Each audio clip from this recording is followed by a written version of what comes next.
Okay, now I'm going to talk about bending strings here, a real important topic in blues and rock and lots of styles of music.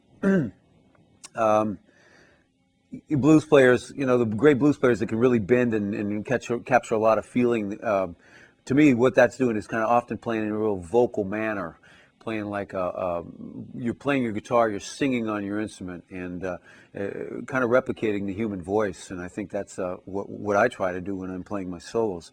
And so here's some exercises just to help you get in tune and talk a little bit about the technique that's involved in string bending. First of all, I want to point a couple things out. A lot of it's in the left hand here too. Unlike when you're playing scales with your left hand down on the neck and everything, what you want to do when you're string bending is bring your thumb up a little bit over the top of the neck, because what you're looking to do is use your hand as a lever.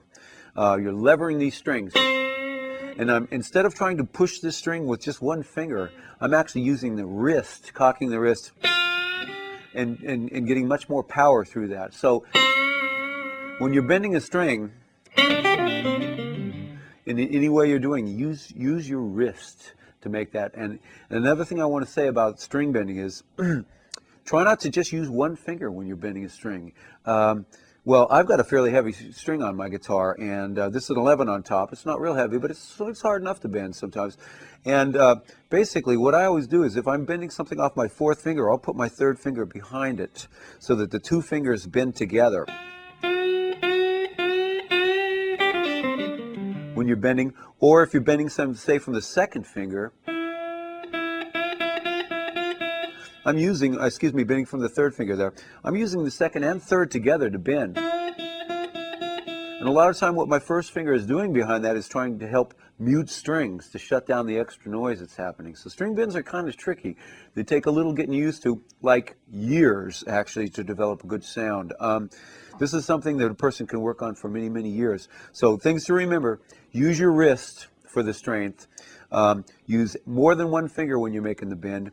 And try to mute the extra noise that's happening with your thumb by laying your thumb across, and also your first finger. And you could, for that matter, that's when you could do some right hand damping also, whenever you hear that noise. So sometimes your right hand helps out on that, but largely it's your left hand that's going to kill that noise for you. So let me start. I'm just going to show you a couple little random string bending exercises, and here's a half step bend on the G string from the note C to D flat. I'm going to bend up a half step. And now listen, I'm going to check my pitch by playing that note, that fretted note.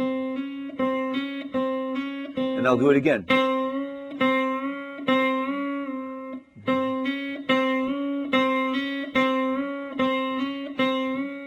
That's a great little exercise to do, okay? Now try that on the other strings. Try that on the B string. I'll go a half step from E to F.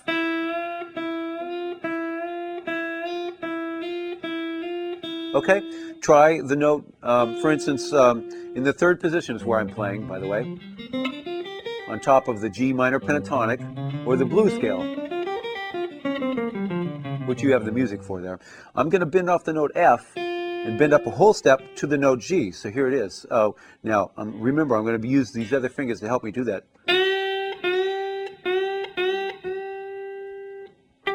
There's my pitch.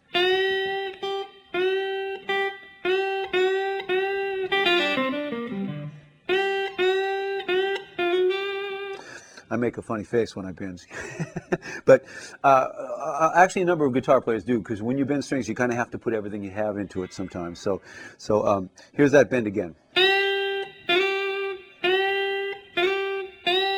And I'm using more than one finger to do it, okay? So try this with every other strings and other fingers. Here you've got the notes on the high E string, you've got the note A, bending that up a half step to B flat. Or take the note B flat and bend it up a whole step to C. Here it is again.